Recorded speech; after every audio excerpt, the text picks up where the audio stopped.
On the show in Wheelspin, we drive the new Audi Q3. In Launchpad, we have a look at the new Audi RS6 as it makes its appearance in the Indian market. And in Going in Style, we get an exclusive peek into the AMG factory.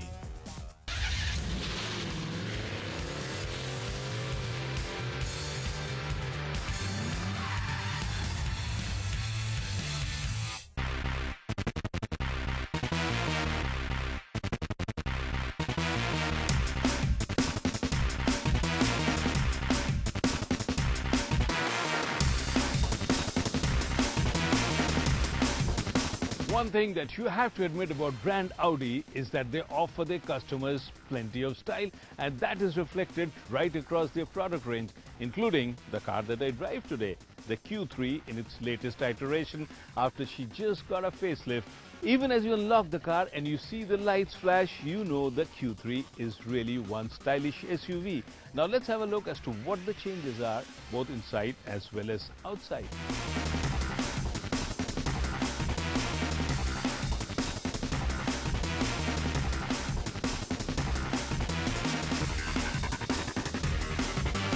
And this is Audi's way of attempting to solve the midlife crisis that the Q3 was going through and give it a new lease of life. And in the process, what the Q3 now gets is an entirely new front end, including a new front grille with this four-ring sitting proudly in the center and matte finish on the sides of it. And of course, the lights too are new, and these are LED headlamps with integrated running lights. So overall, if you look at this Q3 now, you realize that this has become a lot more pleasant to look at. And of course, I think this will add to the style quotient of this new Q3.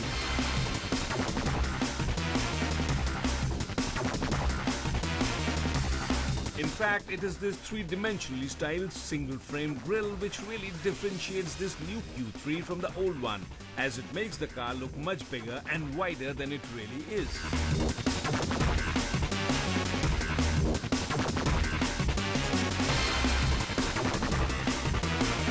And if you happen to look at it from the side, the first thing that you will of course notice is the 17-inch alloy wheels, and these alloy wheels are of course new design, and this gives the car a nice sporty stance too. But overall, in terms of the dimensions, the length, breadth, height and even the wheelbase, it remains identical to the old outgoing one. So not much change there in terms of dimensions.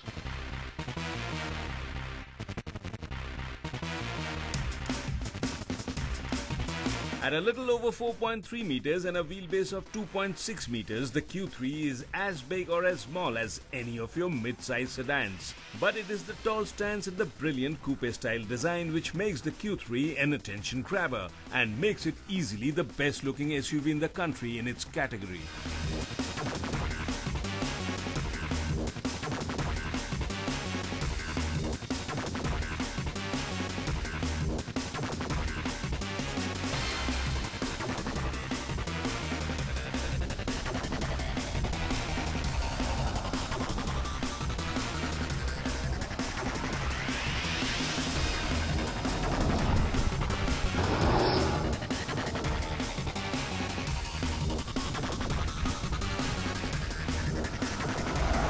In terms of the engine and the mechanicals, this Q3 remains identical to the old one. This is powered by a 2-liter turbo diesel injection engine which churns out 177 brake horsepower and 380 Newton meters of torque, which is pretty good for a car this size. And it gets to the 100-kilometer mark in just a little over 8 seconds.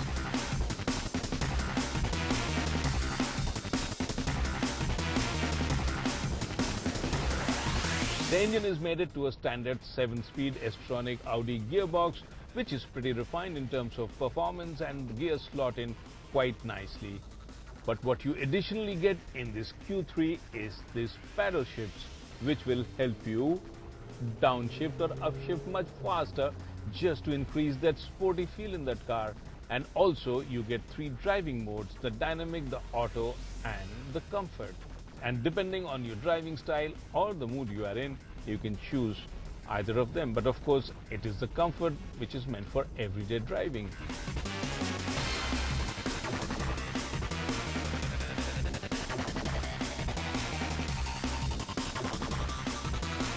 In fact, if you spend some time behind the wheel of this Q3, I'm sure you're going to like it because the drive is quite nice.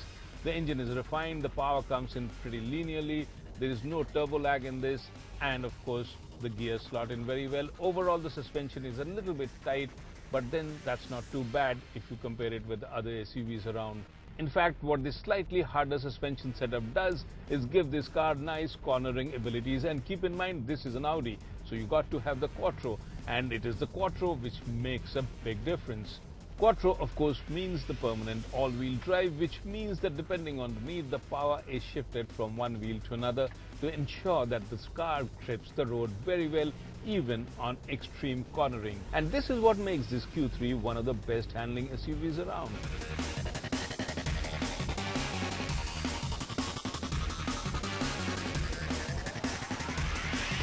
I know if you drive a luxury expensive SUV, you are not inclined to take it off the road too much, because just in case things go wrong, it would be frightfully expensive to fix it. So you are better off sticking to the tarmac. But then there are days like this, it's rained a little bit, it's beautiful, and what beckons is off-roading. And to do that, you need two things. One is a high enough ground clearance, which I believe this Q3 has at 177 millimeters. And the second thing is a four-wheel drive, which again this Q3 has in the form of the Quattro, or the all-wheel permanent drive. So time for me to see how this really works.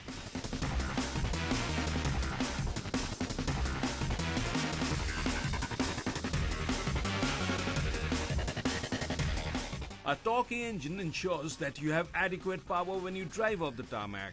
Plus, of course, it does clear the small hurdles quite easily with enough ground clearance. And what I would say is that even though I will not quite go into the wild with it, but for an occasional off-road excursion, it seems good enough.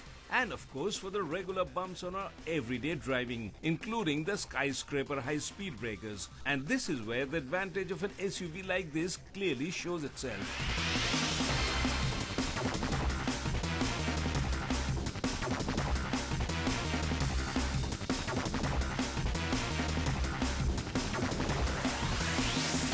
In the old Q3, I think one of the biggest drawbacks was the interiors. It did look a bit dreary and bland, and of course it lacked certain features like this shiny little bits here called chrome garnishing. But in this case, the company has really addressed it and liberally used chrome garnishing to liven up things, and it indeed has, and it made the Q3 here look much better. And then there are addition of features like this, a retractable 6.5-inch display for the multimedia. And this is going to give you a host of information that you might need while driving.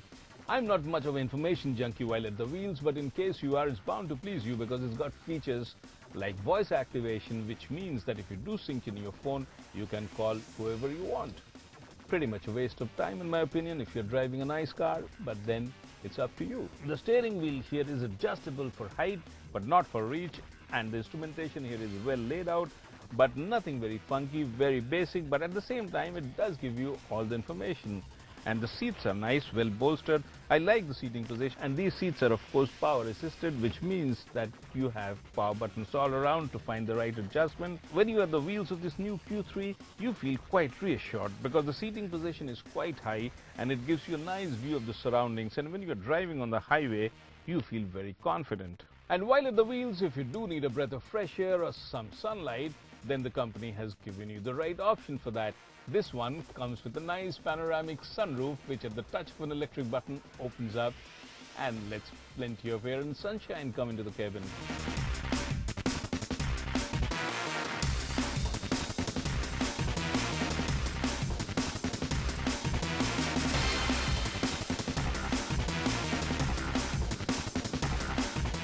What the new Q3 also gets is a reversing camera and the Audi sound system with 10 speakers. And what I like best is that it comes with 6 airbags to make it as safe as it gets, in addition to the electronic stabilization control for dynamic safety. The seats are comfortable, and what you get is enough space for an average size adult. But squeezing in 3 people in the back seat will definitely make you wish that you were a skinny kid instead of an overgrown adult. But what you get in the boot is plenty. 460 liters to gobble up your bags, and plenty more if you trade in your rear seat passengers for luggage space, because the rear seats fold down to make it over 1300 liters, and that's a lot.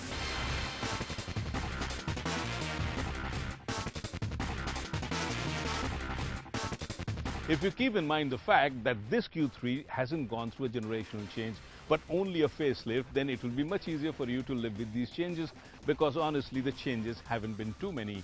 But of course I must say that all the changes that have happened have only added value to this Q3. If you remember the old Q3, it did lack some of the bells and whistles and of course all the shiny chrome buttons that this Q3 has inside the car. So overall this Q3 has become more of a complete car now, and if the company doesn't really increase the price that much, then all these changes will be really worth it.